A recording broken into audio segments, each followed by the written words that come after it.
What all that is about here in just a second, okay? But I need your attention before we get to those bowls of M&Ms, all right? Get where you can see me. So we're in the book of Daniel, and Daniel has three friends. They may remember their Babylonian names. Yeah, Hudson? Shadrach? Meshach, and Abednego. Very good, very good. Does anybody remember their Israelite names? Anybody? Yeah, you got it? Daniel was the Israelite name, yep, of Daniel. How about of those three other guys that Hudson mentioned? Okay, get a little help from the adults. Anybody behind me have their hand up? Hananiah, Mishael, and Azariah. Okay, Hananiah, Mishael, and Azariah. Okay, all right. Now, the Babylonian names were names that were given to them after the Babylonian gods. So it would be like me giving you the name Buddha, or me giving you the name Krishna, or me giving you the name, Mohammed. It would be naming you after a pagan god. And let's be honest, the Jews that are in captivity in Babylon, they don't have a temple, so there's no real gathering to be in communion with their God. These guys are probably teenagers, maybe in their early 20s. They don't have their parents with them, so they're in that pagan culture, and they're asked to live for God. And they're commanded to live for God when everybody around them is not living for God. So I want you to take a phrase with you here tonight, okay? And the phrase is this: it's always right to do right. It's always right to do right. Can you say that with me? It's always right to do right. While Shadrach, Meshach, and Abednego are all names that are named after the Babylonian gods, their Israelite names are correspondence to the characteristics of the God of heaven. And it's interesting that while they are in this pagan Babylonian culture, they choose to live for God. They choose to do what is right. And we're going to introduce that here tonight with a little illustration that we're going to go to here in just a second. But we're going to introduce that out of a very familiar passage, Daniel chapter 3 here this evening. So this is what I need. I need the boys to line up over here. And Ryan, would you mind helping me out and getting the boys kind of lined up there? And I need the girls to line up over here. And Alyssa, do you want to help me out and help with the girls and get them kind of lined up? I think we have more boys than we have girls, but I don't think that will be a problem, okay? Ryan, you want to help me? We're going to move this down to the center here. We're going to put it right down in front of that pew where I was just sitting, okay? All right, so we're going to do a little relay here, and this is how the relay is going to work, okay? We're going to give you some tools to eat some M&Ms, okay? The first team to finish their bowl of M&Ms will be the winners. Now, ladies, you will come up, you will pick up a spoon, you will take your hand and put it on the table, not on the bowl, on the table. You will scoop up as many as you can scoop up, put them in your mouth, chew them up, and then put your spoon with you. Take your spoon with you. Nobody else wants to use your spoon, okay? All right? And go back to the end of the line, okay? Gentlemen, I'm going to give you a little bit of a challenge here. You're going to pick up a toothpick, okay? Or a popsicle stick. You're going to do the same thing the girls are going to do. It's not a problem at all. You just take that, you put it in there, balance what you can on that spoon, and take a bite, and eat as many as you can. Take your popsicle stick with you. We don't want to reuse it, okay? All right? First team, once you have it in your mouth, you don't even have to wait till you chew it up. You can just, once it's in your mouth and you're chewing, you can take your spoon and take your popsicle stick and go back. Tag the next person, they come up. The first team that has their bowl pretty much done, okay, all right? We'll call them as the winner, okay, all right? Any questions? Any questions? All right, how many are cheering for the girls? How many are cheering for the guys? You got the Yam group with you, okay, all right? We could call them up and have them help if you thought that would be needed here, all right? On your marks, get set, go.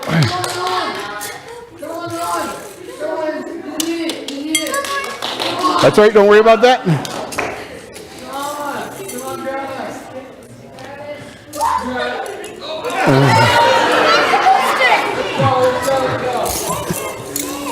No COVID, no COVID. Okay, girls, you need to make sure your line starts back there. The guys are waiting back there. You need to make sure your line backs up. Back up, back up, back up, back up, back up, back up, back up. Back up, back up, back up, back up, back up, back up. All right, keep your stick, keep your spoon. Back up, girls, all the way back. See, the other guys are waiting back here. Back up.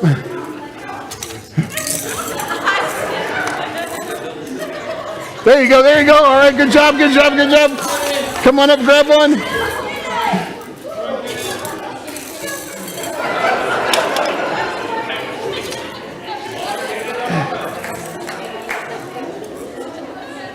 Keep going, keep going, keep going. You got some more in your bowl there. Girls, you got to wait back here with Alyssa, though. You got to wait back here with Alyssa. Start back here with Alyssa. Wait until she says you can go, okay? It's because the girls are starting so much closer. All right, boys, you can go 2 at a time. You can go 2 at a time, okay?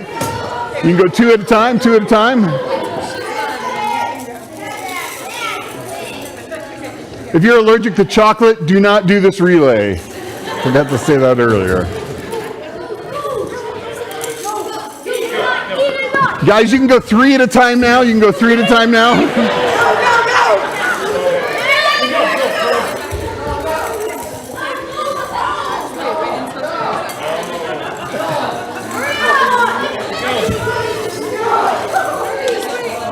All right, here we're going to put one more in.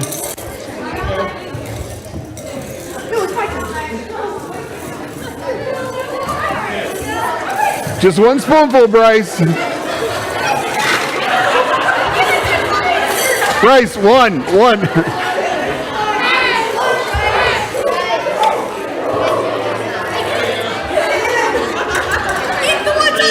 You were the first one? You were the first one? Okay. You were the first one, you already gone? Okay. No, I am. You haven't gone yet? Okay, back up there so these guys can all have a chance.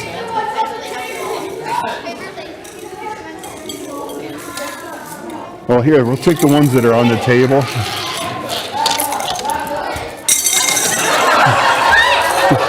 not fair.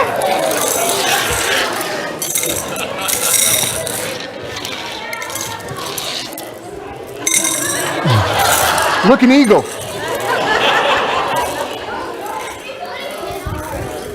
Sorry, Jeannie. Oh, wait. Can we still go?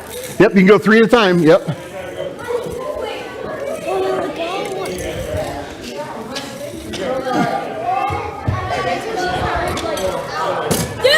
Five, 4, 3, 2, 1, and we're done. We're done. All right. Now, I have some guys who are shouting at me right now. Okay? They are shouting at me and they're saying that it wasn't fair. Did I give them both tools to eat the M&Ms? Did each one get tools to eat the M&Ms? Okay? Did I give them both M&Ms? Did I give them an equal chance to use those M&Ms? Yeah, was it unfair? Yeah. All right. It was tended to be a little bit unfair here, didn't it? Okay?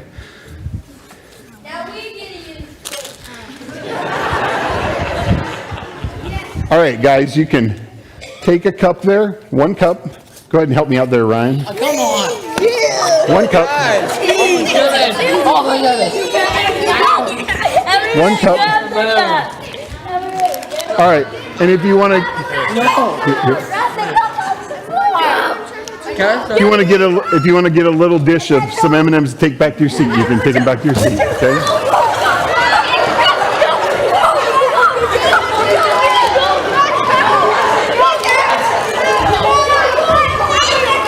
You guys can take that back to your seat.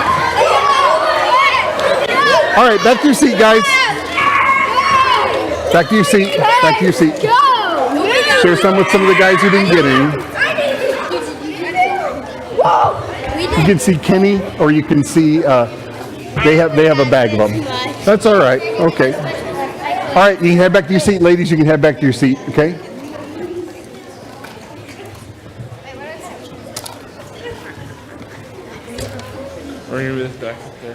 It can just stay right there.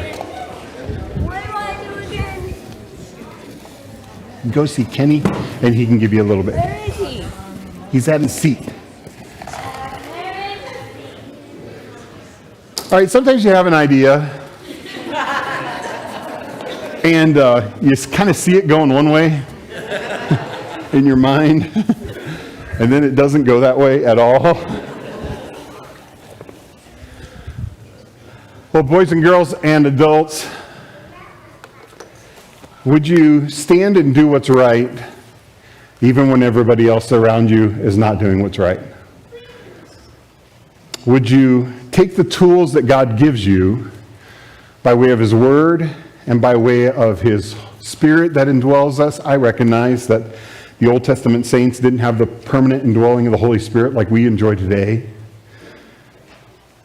But would you have the exact same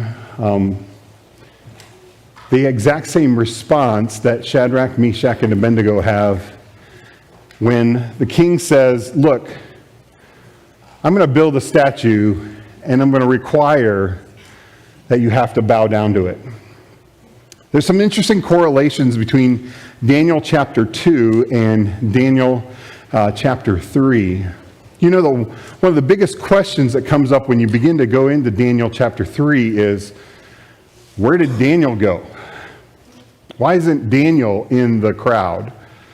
And I'll tell you why he's not there. Because he's not there. We don't know where Daniel is. We don't know if he is on a diplomatic mission.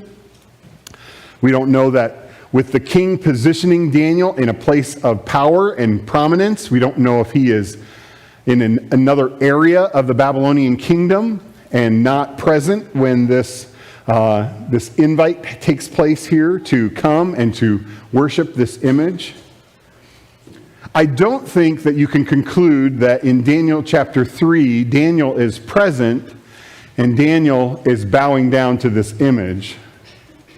I don't think you can conclude that from Daniel's testimony, and especially when you get to Daniel chapter 6, and the edict is, look, don't pray, or else you're going into the lion's den, when Daniel refuses to cease from praying.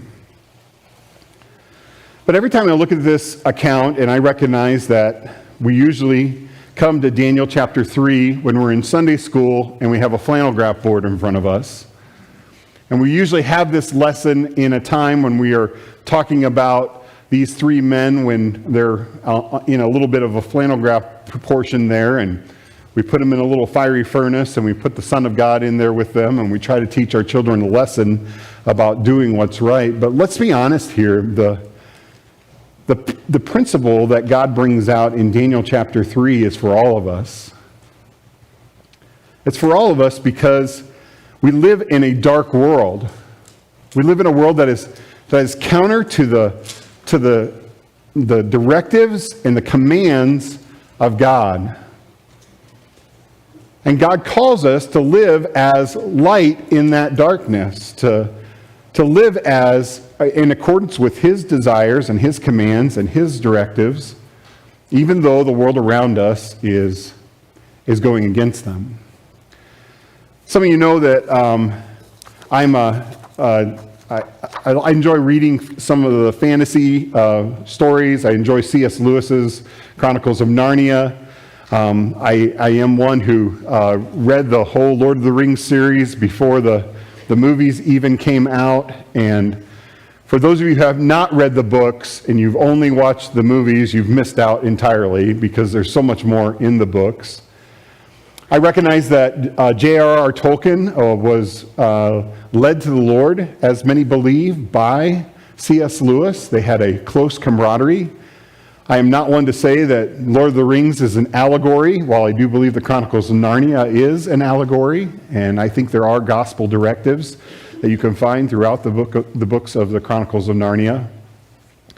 But if I could take just a portion of J.R.R. Tolkien's book, the Lord of the Rings, The Two Towers. This is his second book of the Lord of the Rings trilogy. Of course, you know the premise of this story. Frodo and Samwise Gamgee, they are on a journey to take this ring, this mythical ring, all the way to this place called Mordor and throw it in the fires of Mordor and destroy it. And if they can do that, then good will win in the end. And in the middle of this journey and all the trials that befall them and all the different things that happen to them, Samwise goes into a little bit of a speech, and I've summarized it here on the screen for you.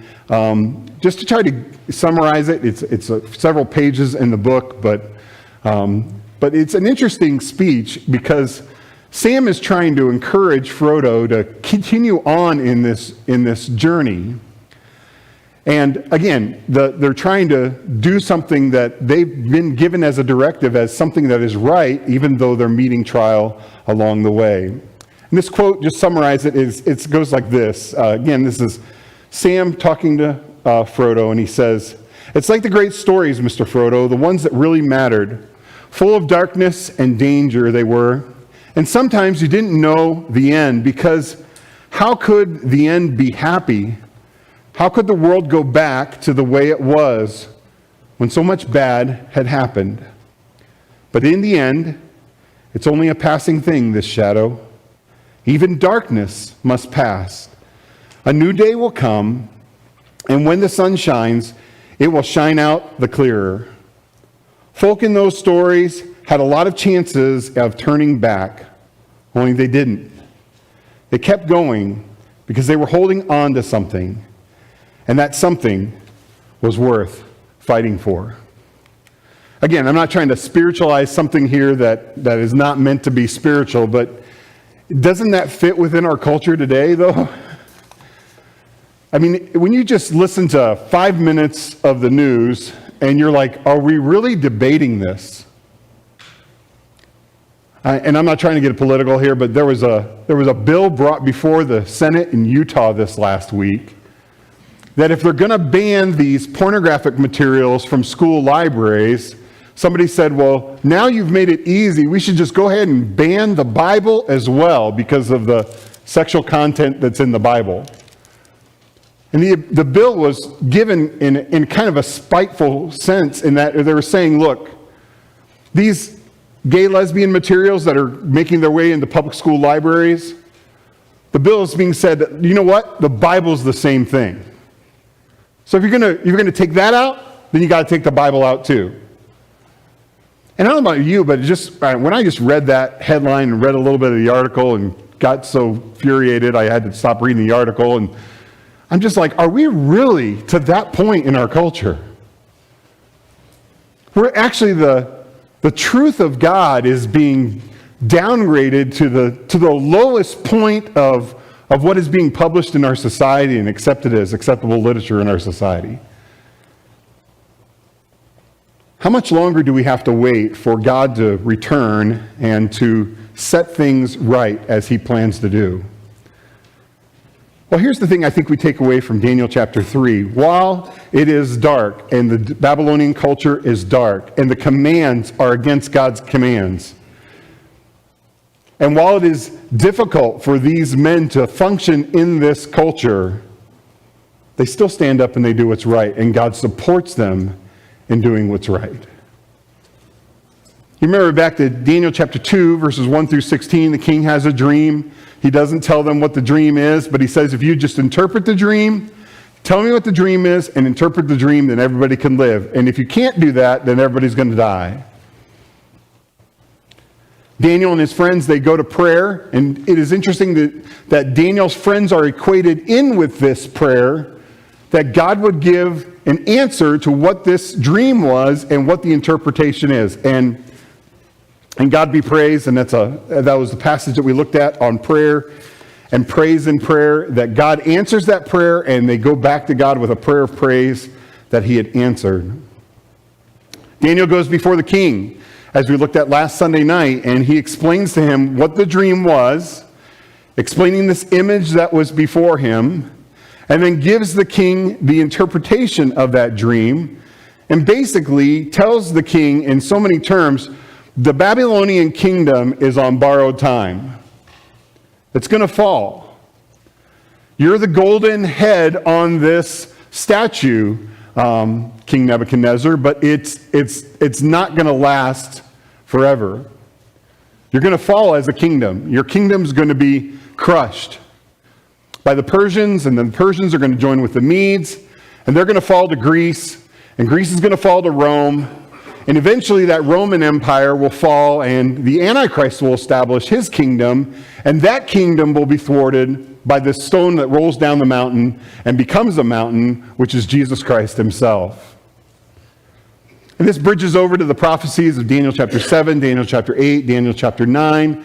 And again, we aren't preaching through those passages necessarily, but there's that correspondence. And so what you have take place in Daniel chapter 3, verses 1 and 2, is a defiance against God.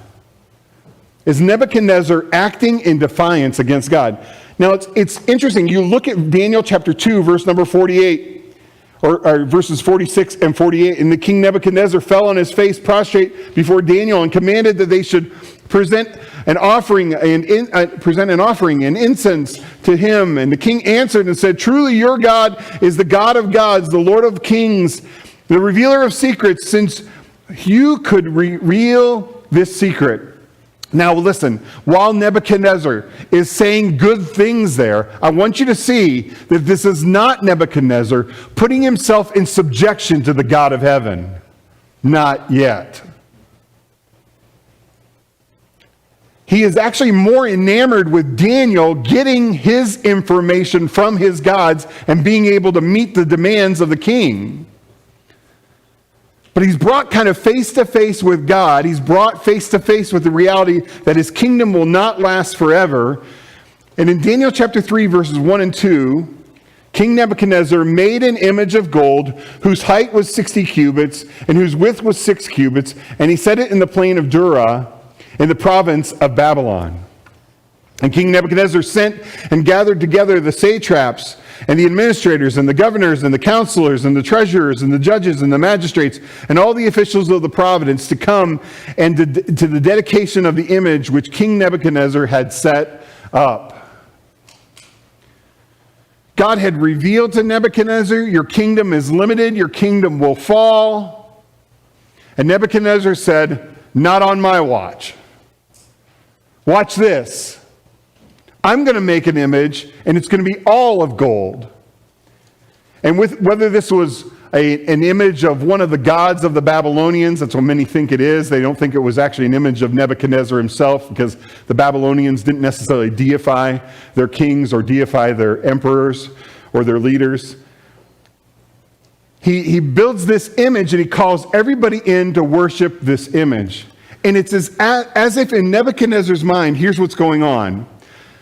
Okay, the God of Daniel has told me that my kingdom is going to come to an end. I'm the golden head. So what I'll do is I'll pit my gods against Daniel's gods, and we'll see what happens to my kingdom. And if you don't think Nebuchadnezzar has that kind of defiance inside of him, then you haven't really looked at Nebuchadnezzar as we're going to see him here, where he says, all right, if you don't bow down, you're going in the fiery furnace. And when these men choose not to bow down, he says, all right, stoke up the furnace even hotter. This is a man who's not coming to God on God's terms. He's trying to set his own terms against God, and he's pitting the Babylonian gods up against the God of Israel, and he's going to lose. He's going to lose so bad that he's going to be out in the middle of a field eating grass with his fingernails growing really, really long here in a little while, humbled by the God of heaven. And there is a sense in Daniel chapter 3 of chaosm, where these parallel structures happen throughout the chapter. I know this is really small, but hopefully you can see where this kind of breaks into the parallels here. You begin at the beginning of the chapter, Nebuchadnezzar makes a first decree to come and worship his image. And at the end of the chapter, Nebuchadnezzar makes a second decree to worship God and God alone. The second part of chapter 3, verses 8 through 12, the Jews are accused of not obeying the decree. And then in chapter 3, verses 24 through 27, the Jews are actually vindicated. That's with Jesus Christ, the Son of God, in the furnace with them and protecting them. The Jews are threatened in chapter 3, verses 13 through 15. They're said, if you do not bow, you're going to be thrown into the fiery furnace. And then the Jews are punished in chapter 3, verses 19 through 23, where they're actually thrown into the fiery furnace. And in the middle of this chapter, it builds to this pinnacle in the middle here where these three men, they stand in commitment to God and God alone. And we're not going to get that far in the chapter here this evening. But you just got to love their verbiage as they're speaking to the king. Be it known to you, king, even if we are not saved in the fiery furnace, we're still not bowing. They're committed to honoring the one true God. What hangs in the balance here is the first two commandments of the 10 Commandments. God says that you have no other gods before him. Secondly, he says no graven images, no idolatry, nothing that is made an image of God that is worshipped as God. And so I'd like to look at verses 1 through 12 here, if we can, here this evening. I'd like to look at the statue of defiance. I'd like to look at the decree with pressure, and then the accusation against the obedient. And I say the obedient because these three men, Shadrach, Meshach, and Abednego, they were obedient to God. They're disobedient to King Nebuchadnezzar, but they're obedient to God, and the accusation comes against those who are obedient to God. Let's look at these one at a time if we can, with some parallels back to chapter 21, or chapter 2, if we can, here for just a moment. First of all is the statue of defiance. As I pointed out there, Nebuchadnezzar has a dream about a statue, and he builds a statue that's just made to the Babylonian gods himself. He builds a statue saying, my kingdom's not going to end. And he calls people in to worship this statue. He calls them into the dedication of this statue. The list includes, beyond just the soothsayers and the magicians and the magi and the wise men of Babylon, now to include all the political entities of Babylon as well, to all come and crowd to this area. There's no doubt this was not the entire world being called to this plain of Dura, but it was those of prominence, those of position, and those of political power that were called to this plain to stand before this image and to pledge their allegiance, as it were, to the gods of Babylon, and to, in a sense, put their anchor down so deep that they're saying, look, our kingdom will not end. Even though this dream says it's going to end, our kingdom's not going to end. And so they're called into this place for this dedication, and they're called to give honor or to give a sense of worship to this image. If you go back to chapter 2 and verse number 31, it says, you, O king, were watching, and behold, a great image, this great image, whose splendor was excellent, stood before you, and its form was awesome. And then Daniel goes on to describe, in verses 32 on through verse number 35, these different layers to this dream. Nebuchadnezzar is grabbing one portion of that, builds an image that is all of gold, and stands it in this plain and calls people in to worship it, calls people into the dedication of it. And so this statue is actually a defiance, if you will. It's a defiance against the God of heaven. Number two, Daniel gives this, Daniel recounts this decree that's given, and it's a decree that has a a point of pressure to it. In Daniel chapter 3, verses 3 through 7, it says, "So the satraps and the administrators, the governors, the counselors, the treasurers, the judges, the magistrates, and the officials of the province gathered together to the dedication of the image that the king Nebuchadnezzar had set up. And they stood before the image that Nebuchadnezzar had set up.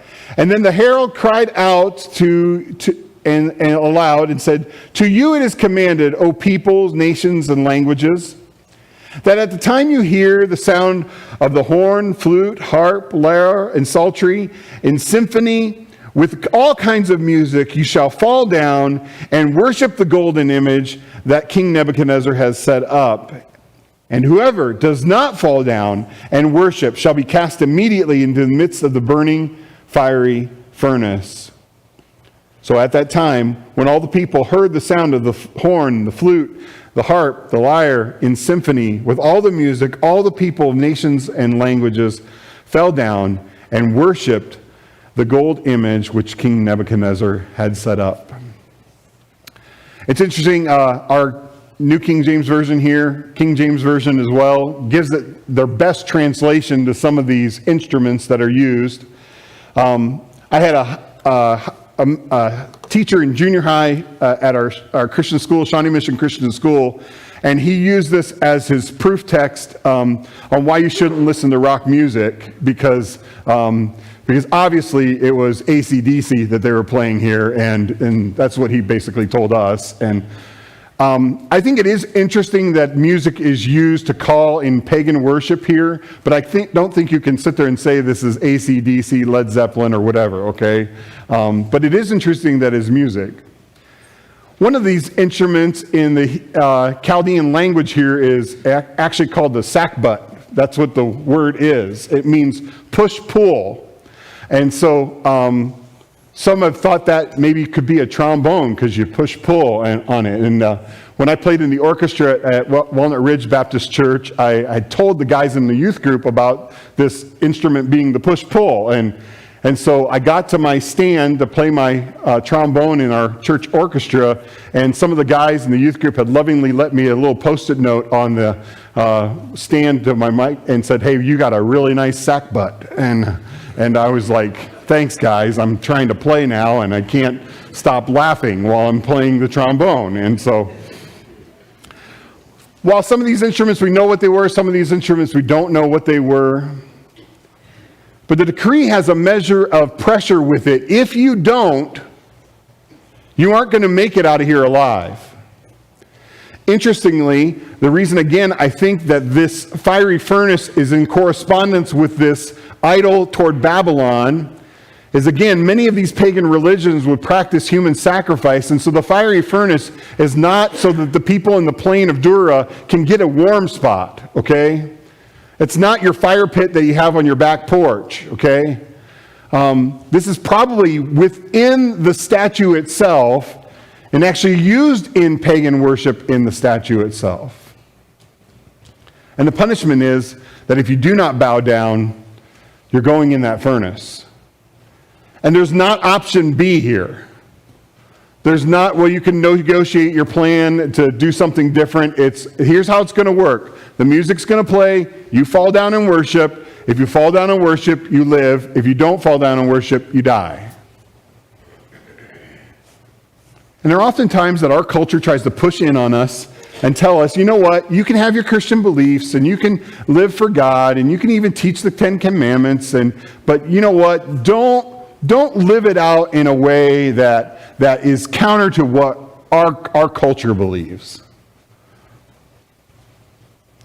But again, what do these people do? They all come in droves. Political entities from all kinds of areas come to this area, representing Babylon from other nations and other languages. And everybody's just falling in line, pledging their allegiance to the gods of Babylon, pledging their allegiance to Nebuchadnezzar, and falling to the pressure that is around them. And so then comes this accusation against those who are the obedient.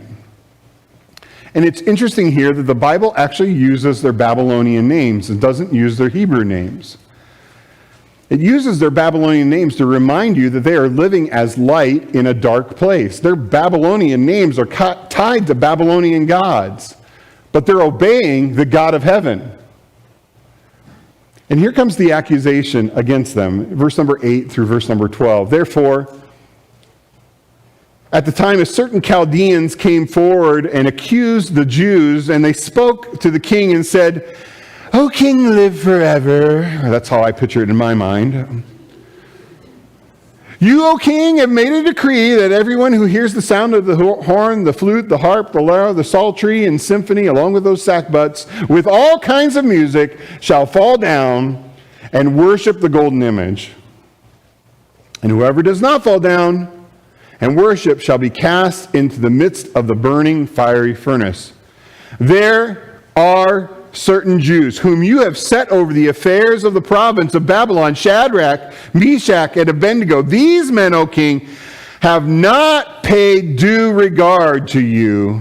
They do not serve your gods or worship the golden image which you have set up." Now we know at the end of chapter 2, if you go back to chapter 2 and verse number 49, that while Daniel was promoted in the wake of him giving the dream and interpreting the dream, that Daniel lobbied for the promotion of Shadrach, Meshach, and Abednego, and they were brought into places of position and prominence. These Chaldeans who are accusing Shadrach, Meshach, and Abednego, they are saying, look, it's those guys that you promoted, king, who are not paying homage to you. They're not obeying your decree. Interesting, when you go over to chapter 6 and King Darius gives the decree, no more prayer, or you're going to be cast in the den of lions, it's these Chaldeans that show up again and give accusation against Daniel and set it up so that Daniel can be taken down. So no doubt that these men are threatened by the position of power that Shadrach, Meshach, and Abednego have been put into.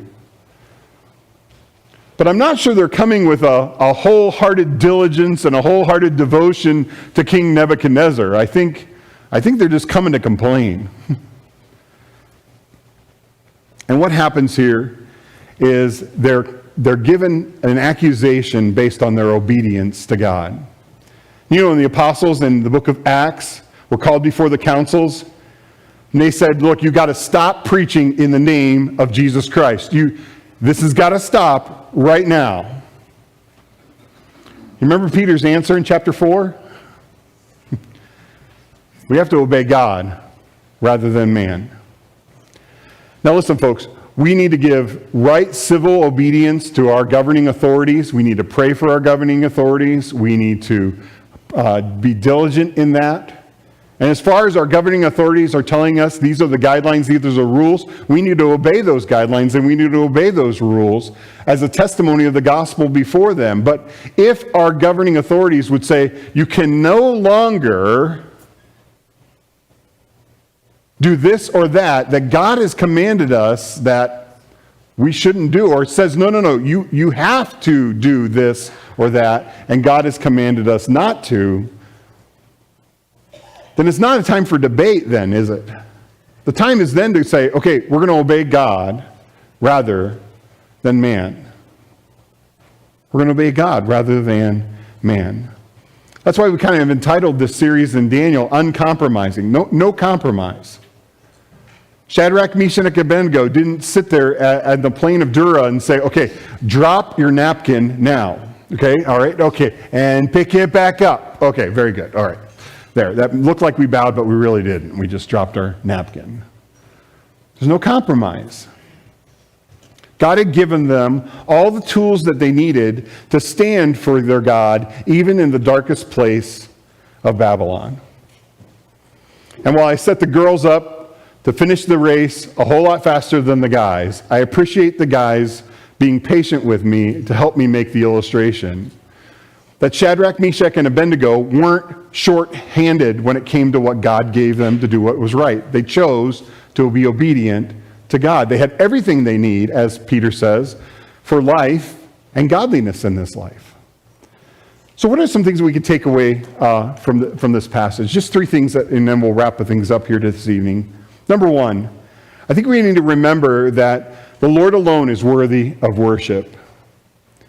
The book of Isaiah says, God says, I will not share my glory with another. And he's speaking specifically of those who would go to graven images. You remember from Isaiah chapter 42? God says, look, I'm not going to share my glory with a graven image. He's the one who is alone worthy of worship. Back in chapter 2, verse number 46, Nebuchadnezzar falls before Daniel and almost worships before Daniel. And the same falling of Nebuchadnezzar before Daniel is the same falling that he's calling for in Daniel chapter 3. He's saying, now you do that before my image. Now, I don't think Daniel received the worship of Nebuchadnezzar. He said before, he said, I'm nobody, but God has given me this revelation, and now I'm going to explain to you what the dream was and what its interpretation. But it reminds us again that God is the one who alone is worthy of worship. Interesting that in Daniel chapter 3, verses 6, 7, 10, and 12, the call is to worship this image. Worship this image. Not just go through the motions, but to actually engage in worshiping it, giving it worth, bowing down to it, and attributing worth to it. Letter B. The Lord allows the faithful to be tested. I wish I didn't have to make that point tonight. I wish I could just say, the Christian life is tiptoe through the tulips. That's all it is. It's just tiptoe through the tulips, and then we just go right up to heaven. But God allows his faithful to be tested, and Shadrach, Meshach, and Abednego are being tested. Back in chapter 2, verses 48 and 49, they're put in places of position and prominence. And now in those places of position and prominence, they're being watched. And they're not falling in line with everyone else. They're going against what everyone else has done. In fact, actually, the Chaldeans who come and make their accusation in chapter 3, verses 9 through 12, they say, well, we can point blank see that they are not in this worship service here that you have set up, King Nebuchadnezzar. And they're acting in defiance to your decree, when all along they're really acting in obedience to their God. And letter C, the Lord is always present, even in the darkness. Chapter 3, verse number 12. There are certain Jews who you set over the affairs of the Babylon, Shadrach, Meshach, and Abednego, 3 Babylonian gods, captured in their name,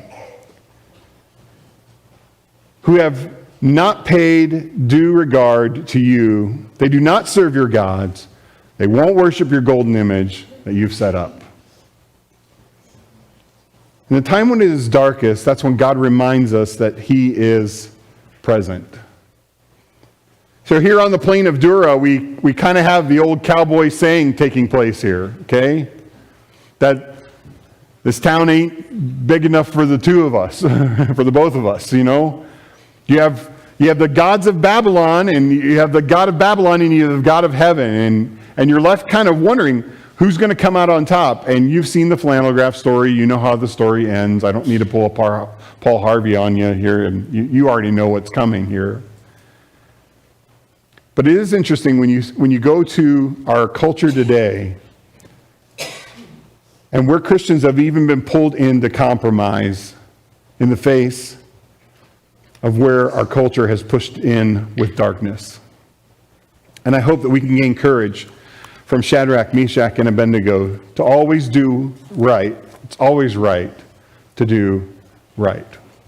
Father, thank you again for these truths. Thank you for the opportunity to walk through them here this evening. Bless us as we carry these things, even throughout this next week. May you be honored and glorified and praised. Thank you that you've equipped us with everything that we need for life and godliness in this life. And thank you for the reminder here that it's always right to do right. We praise you for these things in Christ's name.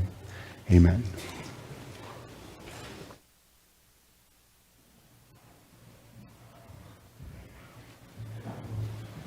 Please stand with me as we sing "To God Be the Glory."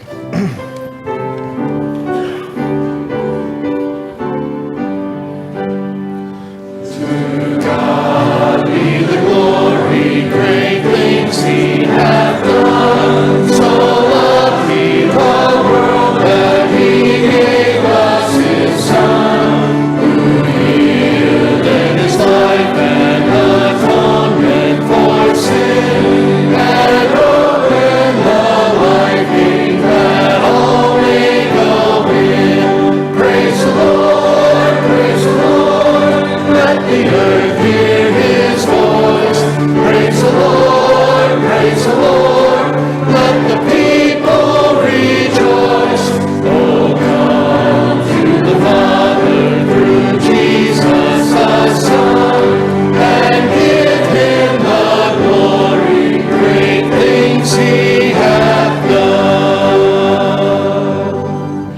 Thank you. You are dismissed.